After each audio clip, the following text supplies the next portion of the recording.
번째는 에너지가 뭔지에 대해서 할게요. 우리가 오늘 해야 되는 게 일과 에너지였어요. 그 중에서 일이 뭔지는 여러분들이 확인을 하셨으니까 에너지가 뭔지에 대해서 머릿속에 넣으셔야 된단 말이죠. 자, 어떤 사람이요? 일을 하는데 무한대에 일을 할 수 있냐? 아니래요. 왜요? 라고 하면 사실은 일을 무한대로 할 수 있는 게 아니고 자기가 가지고 있는 일할 수 있는 뭐만큼 능력만큼만 일을 할 수 있는 거예요. 일할 수 있는 능력을 우리가 가지고 있거든요. 그만큼 할 수 있어요. 그러면 일할 수 있는 능력을 물리해서 뭐라 그러냐? 그걸 우리는 에너지라고 부르겠다 이렇게 얘기했어요. 됐어? 일할 수 있는 잠재되어 있는 능력을 우린 에너지라고 불러요. 자, 그러면 볼게요. 어떤 사람이요 처음에 에너지를 가지고 있었어요. 얼마만큼 가지고 있었냐면 100줄만큼 에너지를 가지고 있었단 말이죠. 그러면 이 사람은 100만큼의 일을 할 수 있는 능력을 가지고 있다가 이 사람이 중간에 일을 했습니다. 얼마만큼 했냐면 40만큼 일했다고 치자. 그러면 일을 한 후에 이 사람의 나중 에너지는 얼마가 될까요? 라고 해요. 준호야, 얼마가 될까요? 60. 맞아요. 60만큼만 에너지가 남아있어요. 자, 이렇게 에너지를 가지고 있는데 일을 했다면 그 일을 했다라는 게 뭐냐면 에너지를 일로 전환시킨 거예요. 다시 말해서 에너지를 썼다고요. 됐죠? 그래서 에너지를 40만큼 썼기 때문에 100에서 40만큼 쓴 에너지를 빼시면 나중 에너지가 나와요. 됐어? 이렇게 된다고요. 그래서 에너지는 일을 한 만큼 감소하게 돼요. 자, 그러면 이제 저는 처음 에너지가 60으로 바뀌었겠죠. 근데 요번에는 일을 한 게 아니고 거꾸로 누구로부터 일을 받았습니다. 얼마만큼 일을 받았냐면 20만큼 받았다고 칠게요. 그러면 하윤아, 저의 나중 에너지 얼마 될까요? 네? 나중 에너지 얼마 될까요?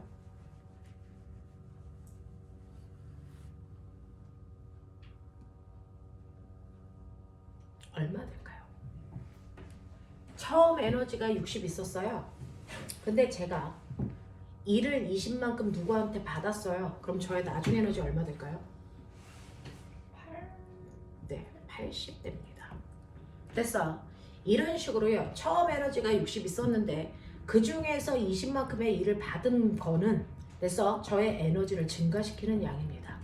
그러니 거꾸로 일이 다시 에너지로 전환될 수도 있네요. 라는 얘기예요. 됐어. 그래서 처음에 비해서 에너지가 줄었다는 얘기는 그만큼 일을 했다라는 얘기고요. 처음에 비해서 에너지가 증가했다는 얘기는 그만큼 일을 받았다라고 우리는 표현합니다. 됐어. 그래서 에너지가 줄 수도 있고 늘 수도 있네요. 일을 한 만큼. 그러면 이제 저의 처음 에너지 80입니다. 근데 80의 에너지를 가지고 있었는데요. 제가 일을 하지도 않았고요. 일을 받은 것도 없어요. 그럼 상원아, 저의 나중 에너지 얼마 됩니까? 네, 80이에요. 항상 에너지는요, 일을 해야만 줄고요, 일을 받아야만 늘어요. 그러니까 아무리 시간이 100시간이 지나도 일을 한 양도 받은 양도 없다면 에너지의 값은 변화가 있으면 안 됩니다. 알겠어? 이렇게 됩니다. 그래서 이런 식으로 에너지는 일을 할 수 있는 능력이기 때문에 일과 에너지 사이의 관계를 이해하기 위해서 에너지의 단위도 줄, 일의 단위도 똑같이 줄 써서 이 아이들의 차감을 표현할 수 있게끔 합니다. 그래서 에너지가 늘 때는 언제나 일을 받았다라고 해석하시면 되고요. 에너지가 줄었다면 그만큼의 일을 했다라고 해석하시면 돼요. 에너지의 변화가 없다면 아무리 시간이 지나도 얘는 일을 하지도 받지도 않았구나 라고 해석하시면 된다고요. 됐어? 이런 식으로 에너지는 일로, 일은 에너지로 전환되는데 그러면 우리 주변에서요 이렇게 일을 할 수 있는 능력, 나한테도 에너지가 있고 태양한테도 에너지가 있지만 물리에서 사용하는 에너지는 딱 2개밖에 없어요. 물리에서 사용하는 에너지의 종류는 2가지밖에 없습니다. 첫 번째는 어떤 물체가 땅바닥을 기준으로 했을 때 높은 곳에 있네요. 높은 곳에 있는 물체를 떨어뜨리면 얘가 바닥에 떨어지면서 여기에 있는 못을 바닥에 박을 수가 있어요. 일을 할 수가 있다고요. 이렇게 어떤 지점을 기준으로 했을 때 그 기준으로부터 높은 곳에 있는 물체들은요 떨어지면서 일을 할 수 있는 능력을 가지고 있어요. 자, 그랬을 때 기준면보다 높은 곳에 있는 물체가 갖는 에너지를 우리는 멋진 말로 위치 에너지를 가진다 이렇게 표현합니다. 기준면보다 높은 곳에 있는 물체가 갖는 에너지 위치 에너지라고 하는데 그러면 얘가 얼마만큼 위치 에너지 가져? 그건 꼬매나 실제로 이 물체가 바닥에 있다가 네가 10m만큼 이 물체를 들어 올렸기 때문에 얘가 에너지가 생긴 거거든요. 그러면 예를 들어서 이 물체가 바닥에 있는 물체가 1kg짜리라고 치자. 근데 내가 얘를 10m 들어 올렸다. 중력이 한 일 있죠. 맨 처음에 바닥에 있을 때는요. 기준면에 있기 때문에 높은 곳에 있지 않았어요. 그래서 위치 에너지가 얼마였냐면 이 물체의 위치 에너지는 0이었어요. 근데 내가 얘를 들어 올려주는 일을 어떤 사람이 해준 거죠. 그러면 A라는 물체는 사람으로부터 일을 받았습니다. 얼마만큼 받았냐면 중력이 한 일만큼 받았어요. 중력이 한 일은 물체를 들어 올릴 때 필요한 중력이라는 무게 1kg이니까 9.8N의 힘이 필요하겠죠. 됐어. 거기에다가 들어 올린 높이가 10m니까 10 하시면 어떤 사람으로부터 얘는 98줄의 일을 받았습니다. 이렇게 되는 거죠.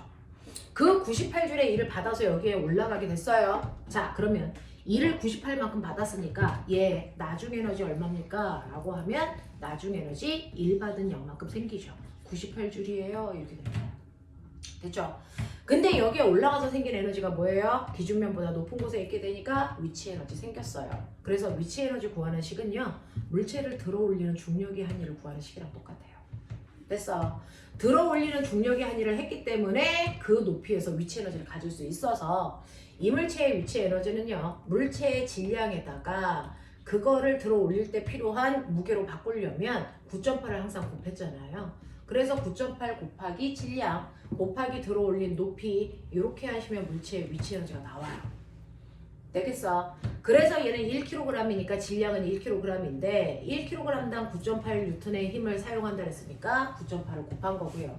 그 힘으로 10m 들어 올려서 얘는 갖게 되는 위치 에너지가 98줄이에요. 이렇게 한 거예요. 되겠어? 자, 그래서 기준면보다 높은 곳에 있는 물체가 갖는 에너지 이게 바로 위치 에너지다. 위치의 에너지를 구하는 식이 9.8 곱하기 질량 곱하기 높이라고 하는 식이 만들어진 이유가 바로 중력의 한 일만큼 1 받아서 에너지가 생겼기 때문이에요. 그러면 이런 식으로 어떤 건물이 있어요. 건물 위에 여기에 됐어. 네, 1kg짜리 물체가 올라가 있다고 치자. 여기가 지면입니다. 땅바닥.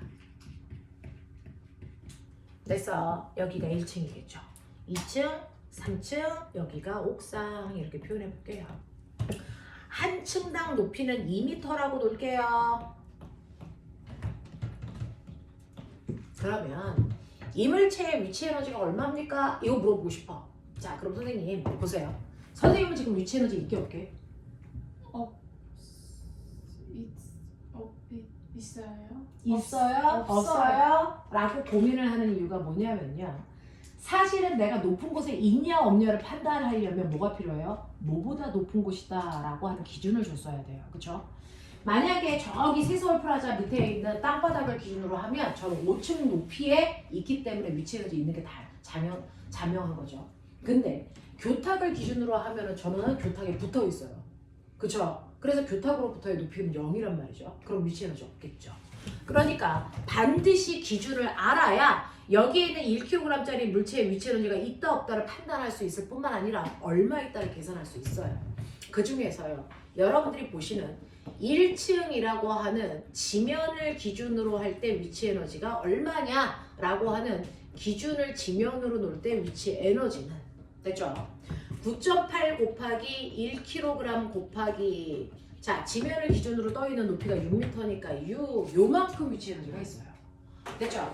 근데 지면이 아니고요. 2층을 기준으로 했을 때 2층보다 얘는 위치 에너지가 얼마나 많아? 이렇게 물어본다고요. 그러면 2층을 기준으로 하면 얘는 4m 높이만큼 있어요. 그러니까 9.8 곱하기 1 곱하기 4여야 되죠. 됐죠?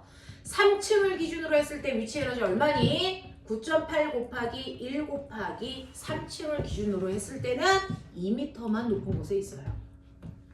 옥상을 기준으로 하면 위치 에너지 얼마니? 0이죠. 왜? 옥상보다 높은 곳에 있지 않으니까. 무슨 말인지 알겠어? 이런 식으로요. 어디를 기준으로 했느냐에 따라 물체는 똑같은 높이에 있지만 위치 에너지 값이 그때그때 달라진다. 그러니까 기준을 정확하게 읽어야 된다. 알겠습니까? 그래서 문제를 줄 때 어디를 기준으로 했을 때 위치 에너지가 얼마나 이렇게 물어봐요.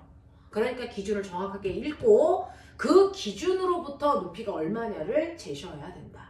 그러니 비행기에 있는 물체는 위치 에너지가 있니? 라고 하면 여러분들 기준이 어디예요? 라고 물어보셔야 돼요. 됐죠? 자, 땅바닥을 기준으로 하면 높은 곳에 있으니까 위치 에너지 있겠죠? 하지만 비행기를 기준으로 했을 때는 얘는 높은 곳에 있지 않아요. 그러니까 위치 에너지가 없다라고 하셔야 됩니다. 자, 이렇게 위치 에너지는 뭐를 기준으로 했을 때 그 기준면보다 높은 곳에 있기 때문에 생기는 위치 에너지다. 알겠습니까? 이렇게 된다라고 하는 거 기억하시고요. 위치 에너지 말고 무슨 에너지가 있냐면 움직이는 물체가 갖는 에너지도 있어요. 그래서 높은 곳에 있는 물체가 갖는 에너지는 위치 에너지고요. 움직이고 있는 물체가 갖는 에너지를 우리는 운동 에너지라고 부르기로 했어요. 그러니 실제로 이렇게 물체가 가만히 한 군데에 있으면 정지되어 있으면 얘는 운동 에너지 0입니다. 무조건. 근데 2kg짜리 물체가요 오른쪽 방향으로 5회 빠르기로 가고 있대요. 그럼 움직이잖아요. 그 순간부터 운동 에너지는 생깁니다. 그러면 이 운동 에너지는 어떻게 구합니까? 라고 하면 운동 에너지는 2분의 1 곱하기 질량 곱하기 그 물체의 속력의 제곱으로 계산하셔야 된대요. 됐죠? 그러니까 2분의 1 곱하기 질량 2kg 곱하기 속력이 5니까 5에 제곱하시면 25. 그래서 계산하시면 얘 운동 에너지는 25줄이에요. 이렇게 가셔야 돼요. 아셔요? 그래서 운동 에너지는 움직이는 물체가 갖는 에너지로요. 그 물체의 2분의 1 곱하기 질량 곱하기 속력의 제곱이다. 알겠습니까? 네, 이렇게 표현한다. 그래서 이 두 가지 물체가 각각 에너지를 가지고 있습니다. 됐죠? 이런 식으로 여러분들은 기준면보다 높은 곳에 있는 물체가 갖는 위치 에너지, 그 다음에 움직이고 있는 물체가 갖는 운동 에너지 이런 거 확인할 수 있으면 되는데, 예를 들어서 만약에 이 물체가 있어요. 지금 이 물체는 움직이니까 운동 에너지가 25줄만큼 있다고요. 근데 이 물체가 가다가요 멈춰있는 어떤 물체를 콱 하고 밀어요. 밀면서 밀고 가다가 물체도 멈추고 상자도 멈춰요. A, B 두 개가 다 멈춰요. 됐어. 그러면 어떤 일이 발생한 거냐면 여기 있는 A라는 물체는 맨 처음에 움직이고 있었으니까 운동 에너지가 25만큼 있었어요. 그쵸? 근데 이 A의 입장에서 보면 처음에 에너지가 얼마 있었냐면 25가 있었는데요. 나중에 가다가 멈췄잖아요. 그러니까 이 물체의 나중 에너지는 얼마입니까? 멈췄으니까 당연히 0이겠죠. 그러면 이건 뭐라고 해석해야 돼? 아, 얘 가다가 일을 했구나. 얼마만큼? 에너지가 감소한 양만큼 25줄만큼 일했구나. 이렇게 해석해야 돼요. 누구한테 일했어? 여기에 있는 B라는 물체를 미느냐고 일한 거죠. 되겠어? 근데 B라는 물체가 간거리가 얼마냐면 5m라고 치자. 그럼 B라는 물체랑 쾅 하고 부딪힐 때 얼마만큼 힘준 거야? 라고 하는 걸 물어봐요. 됐죠? 그러면 A가 한 일이 25줄인데요. 이 한 일은 B한테 일을 해준 건데 한 일은 어떻게 구해요? 미는 힘에다가 밀고 간 거리 곱한 거잖아요. 됐죠? 미는 힘은 얼마인지 모르니까 F 풀스의 약자예요. 그 다음에 밀고 간 거리는 5m니까 5m 이렇게 하면 되겠죠? 그러면 얘를 밀 때 힘 얼마 줬다? 5N의 힘을 줘서 5m 밀고 갔다 이렇게 됩니다. 되겠어? 그래서 물체를 미는데 사용한 힘을 구할 수 있는데 그 힘 왜 들어요? 물체와 바닥 사이의 마찰 때문에 드는 힘이라서 여기 있는 5N은 아 물체와 바닥 사이의 마찰력이 5N이네 라고 하는 거 알 수 있어요. 무슨 말인지 알아? 이해되겠어? 네, 이렇게 됩니다. 근데 물체가요 만약에 5m/s가 아니고 10m/s로 가고 있었다면 이런 얘기도 할 수 있죠. 5m/s가 아니고 10m/s로 저는 속력을 2배 했어요. 운동 에너지 몇 배 커질까? 빨리 생각해봐. 저 물체의 운동 에너지 몇 배 커질까? 4배. 몇 배? 4배. 4배죠. 왜? 운동 에너지는 속력의 제곱만큼 커지니까. 맞아. 그래서 속력이 2배 커지면 운동 에너지 4배 커집니다. 실제로 계산해 보시면 2분의 1 곱하기 질량 2kg 똑같아요. 속력 10이니까 제곱하시면 100이거든요. 그래서 계산해 보시면 얘는 100줄이 돼요. 그래서 아까 25줄에 비해서 100줄이니까 4배 커질 것 같습니다. 속력이 2배 커지면 운동 에너지 4배 커집니다. 그러면 똑같은 물체로 쾅 하고 뭐 부딪히면 부딪히다가 가서 다시 또 멈출 거야. 그러면 운동 에너지가 다시 0 되겠죠? 그럼 물체한테 해준 일이 얼마입니까? 4배 커진 100줄의 일을 해준 거야. 그러면 4배 큰 100줄의 일을 했습니다. 자, 그랬을 때 밀 때 마찰력이요 안 변해요. 왜요? 같은 물체를 같은 바닥에서 밀기 때문에 마찰이라는 건 변하지 않습니다. 됐죠? 그러니 아까도 5N이었으면 지금도 5N 그대로인데 밀고 간 거리만 바뀌겠죠. 되겠습니까?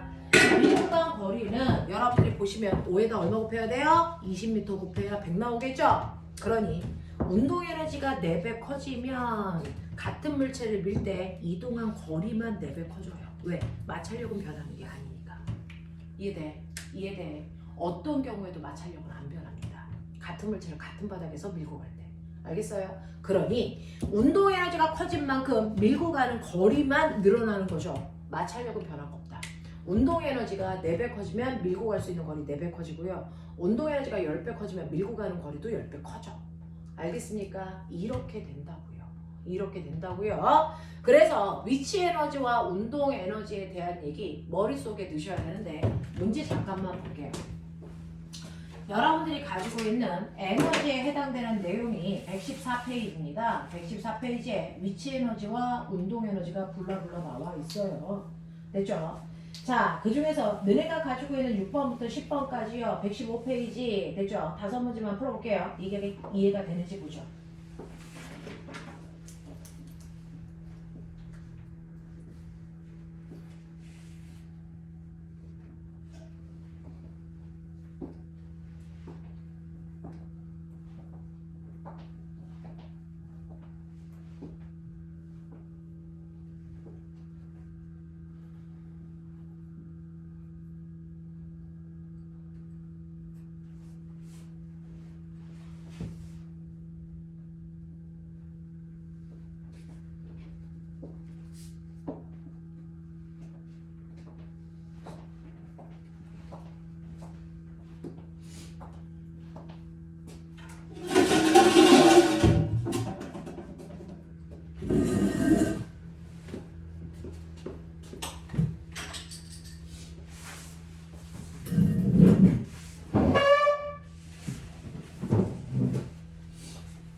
나 풀었는데 뒤에 계속 풀어줘.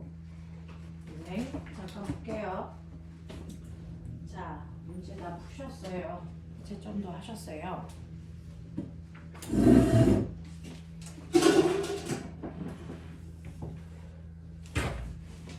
이해가 됩니까? 오른쪽 그림과 같이 질량이 4kg의 물체가 기준면부터 3m 높이에 있을 때 물체의重力에 의한 위치 에너지요. 자, 이렇게 기준면을 별도로 주지 않으면 지면을 기준으로 하시면 되는데 여기는 기준면이 어딘지 뚜렷하게 줬으니 거기에 따라서 여러분들이 위치 에너지 구하시면 되죠. 자, 물체의 무게가 4kg 이렇게 나왔으니까 9.8 곱해야 뉴턴이 된다는 것도 기억해 두시면 되고요. 7번 같은 경우에는요. 자, 추의 중력에 의한 위치 에너지가 나무 토막을 밀어내는 일로 전환된 거다. 맞는 거고요. 나무 토막이 밀려나간 거리는 추의 중력에 의한 위치 에너지와 비례한다. 그래서 더 높은 곳에 떨어뜨리면 더 많이 밀려나간다는 뜻이고요. 추의 낙하 높이가 2배가 되면 높이가 높아지면 그만큼 위치 에너지도 2배 커져요. 그래서 높이가 2배 커지면 위치 에너지가 2배 커지니까 위치 에너지가 커진 만큼 할 수 있는 일의 양도 2배 커진다. 그래서 밀려나간 거리가 2분의 1이 아니고 2배로 늘어나야 됩니다. 그 다음에 8번 보시면 10kg짜리 물체가 5의 빠르기로 가고 있으니까 운동하고 있죠. 운동 에너지 있다고요. 운동 에너지 구하는 식 기억하시면 되고요. 9번 같은 경우에 물체 위에 정지에 있는 물체를 10N의 힘으로 2m만큼 밀었을 때 물체의 운동 에너지 얼마입니까? 라고 했는데 이 문제는요. 물체가 맨 처음에 정지되어 있었기 때문에 물체가 가지고 있는 에너지는 없었다고요. 그러니 맨 처음에 정지되어 있었기 때문에 얘의 운동 에너지 얼마입니까? 라고 하면 당연히 0이겠죠. 근데 누군가가 얘한테 일을 해줍니다. 얼마만큼? 10N의 힘을 줘서요. 얘를 얼마만큼 밀고 가냐면 2m만큼 밀고 갑니다. 그러면 당연히 얘는 10N에다가 2를 곱한 만큼 20줄만큼 이 A라는 물체가 2를 뭐 했습니까? 받았습니다.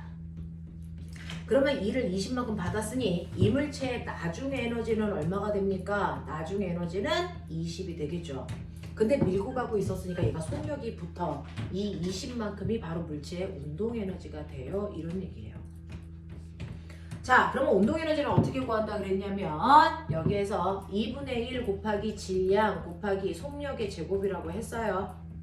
자, 근데 이 물체가 4kg이라고 줬어요.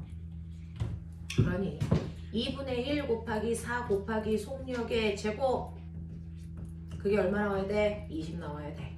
그러면 이렇게 계산하면 2니까 속력 제곱은 10이에요. 이렇게 되는 거죠.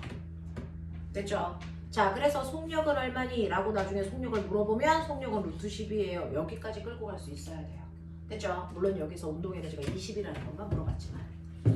자, 그 다음에 10번 보시면 오른쪽 그림이 10m 높이에서 질량이 0.1kg인 공을 자유낙하합니다. 공이 10m 낙하했을 때 운동 에너지 얼마입니까? 라고 하면 이 문제는 뭐냐면요.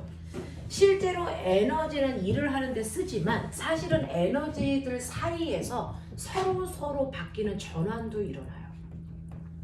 위치 에너지가 운동 에너지로, 운동 에너지가 위치 에너지로 전환도 되기 때문에 너네 상상해봐. 높은 곳에 있는 물체가 처음에 속력은 0이었다고요. 근데 얘가 떨어지면서 속력이 점점 생기죠? 속력이 생긴다는 얘기는 운동 에너지가 생긴다는 얘기예요. 왜요? 위치 에너지가 운동 에너지로 전환되고 있어요. 됐어? 그래서 생깁니다. 예를 들어서 얘는 0.1kg이고요. 지면으로부터 얼마 높이에 있었냐면 10m 높이에 있었어요. 그러니 얘는요. 맨 높은 곳에서 질량 곱하기 9.8 곱하기 높이만큼의 위치 에너지가 있었단 말이죠. 그러니까 0.1 곱하기 9.8 곱하기 10만큼의 위치 에너지가 있었네. 근데 얘가 바닥에 다 떨어져서 바닥에 닿기 직전 이 위치 에너지가 온전히 운동 에너지로 바뀌어요. 그래서 점점 속력이 빨라져요. 그래서 이 값이 물체의 운동 에너지랑 같아집니다. 그래서 2분의 1 곱하기 질량 곱하기 속력의 제곱으로 바뀌어요. 그러니 이 물체의 위치 에너지가 얼마냐면 9.8줄이잖아요. 그러니까 운동 에너지도 바닥에 닿을 때 그대로 9.8줄만큼의 운동 에너지가 생겨요. 알겠어? 이렇게 에너지는요. 다 일을 하는데 사용되거나 다른 형태의 에너지로 바뀐다. 그 중에서 물체가 떨어질 때는 위치 에너지가 운동 에너지로 바뀌는 거다. 알겠습니까? 네, 그렇게 되는 문제가 6번부터 10번까지 나와 있어요. 됐죠? 자, 그러면 넘어가시면 우리 어떤 거 할 거냐면 118페이지에 그래서 내신 숙숙 여기서부터 오늘 물리 파트의 중간 대단원까지가 끝났어요. 그래서 오늘 126페이지까지 한번 풀어볼게요. 자, 문제 풀면서 바로바로 채점하시고 질문할 거 체크해 주세요. 몇 초까지? 120